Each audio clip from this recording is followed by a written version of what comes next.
What's up, guys? I'm Anthony. And I'm Matt. And we're back with another bad movie review. Yes. This week on the GallowWalkers. specially requested GallowWalkers with Wesley Snipes. And this other guy that looks very familiar, and I don't know his name. So Wesley Snipes goes from killing vampires to killing zombies. He can't stay out of the supernatural realm. I'm not gonna. I still don't think they were zombies. They were GallowWalkers. They were GallowWalkers. Yes. So thank you for this movie. Yes, thank you, Cricket Lenny, for suggesting this movie. You were 100% right. Oh, It is right up our alley.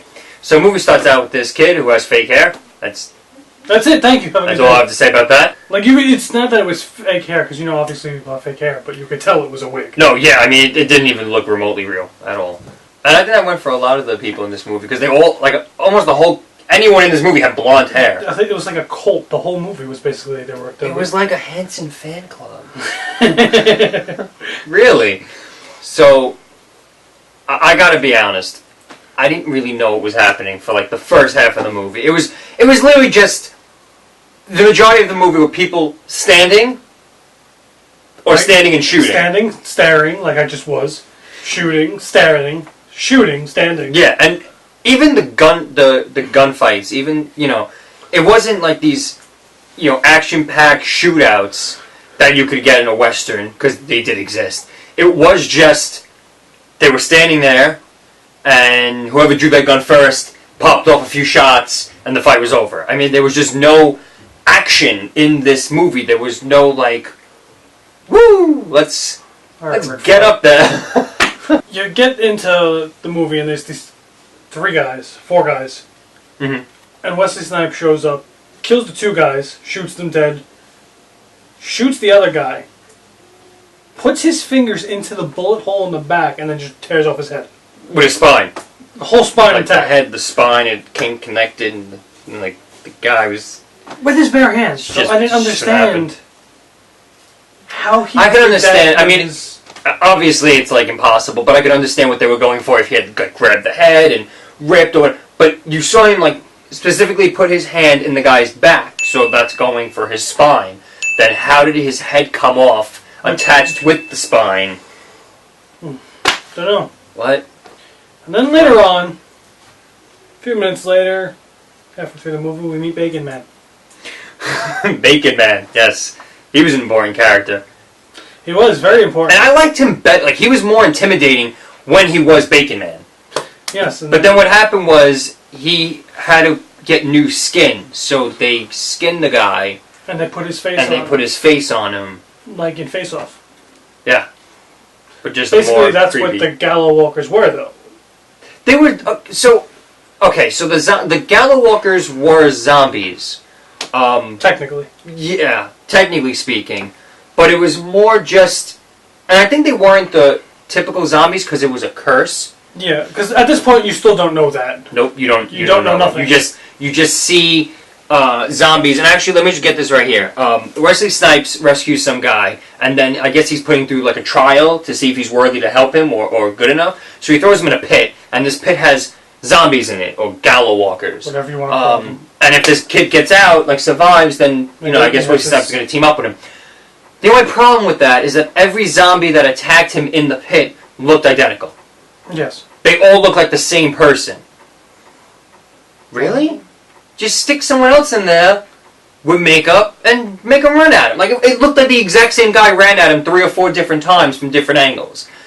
But that's a shitty point on its own. So the backstory to Wesley Snipes' character is, he had a rough childhood and his parents abandoned him or whatever, and he got taken in, and the woman who took him in had a daughter who he fell in love with. Yes. And they grew up together and everything. And he then, loved her, blah, blah, blah. Yes, and then she was attacked. And raped. By this gang of men. Who then ended up hunting them down and shooting them all. And killing them all. One guy lives, who worked for the prison. Who shot Wesley Snipes. Who died. His mother was there, was upset. And made a deal with a demon or the devil, one of them.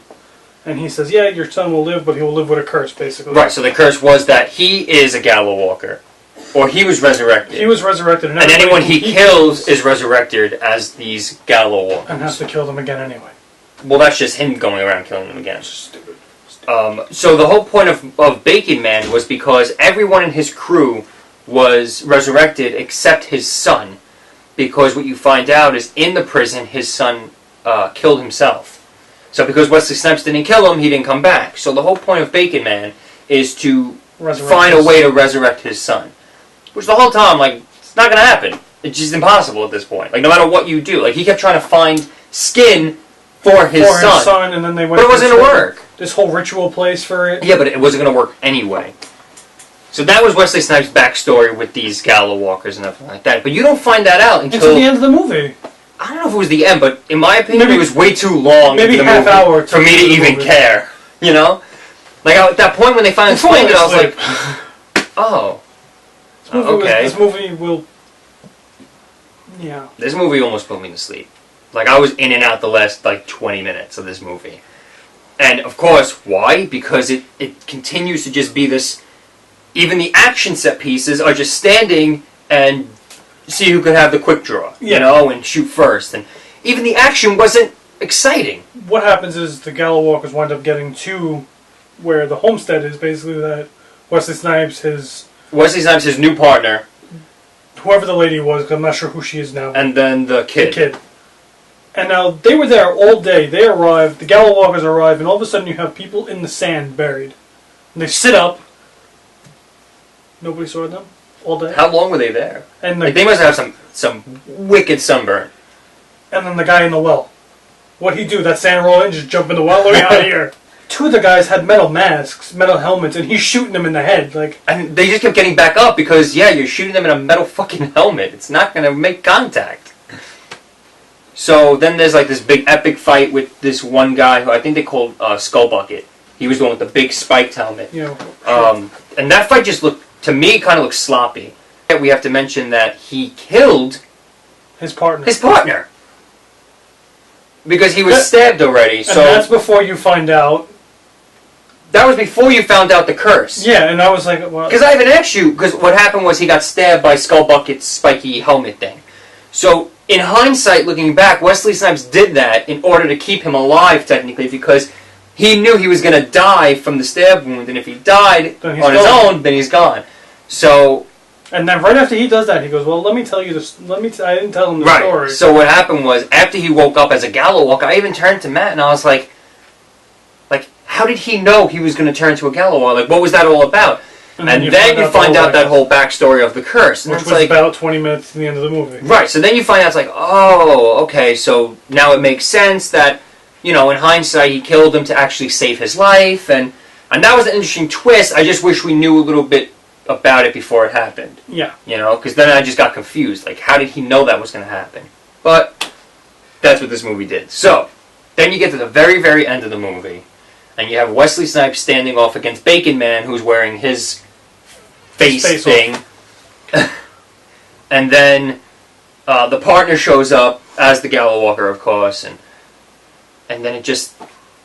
he shoots him. Shoots him dead, boom, done. No, he shoots him, and then he... Does he rip his head off too? Yeah, rips off his head and takes it with him. Yeah. And then it's him walking off into the distance with this guy's head. Yeah, because, and then that's... And then I was like, please don't let the movie end oh. Credits roll. And then that was it. So yeah, we'll grade this now for you. I give this movie an absolute F-. And I do not recommend you to watch it. If you want to, go right ahead. But you will be sorry. I'll give this movie an F. I have to give it an F too. Explosions and fireworks! I was thinking of maybe a D-, hitting the very threshold before an F, just to say, give it a watch at your own risk, but fuck it. Give it an F. It's an F. It's an F for fuck it. And if you want to watch it, go right ahead. At your own risk. Yes. Trust me. That's our bad movie review on GallowWalkers. Tune in next week for Alien Outpost. As always, guys, like, comment, share, and hit the subscribe button. Let us know what you want us to check out or what you think we could do better. But until then, I'm Anthony. And I'm Matt. And we'll see you next time. Later.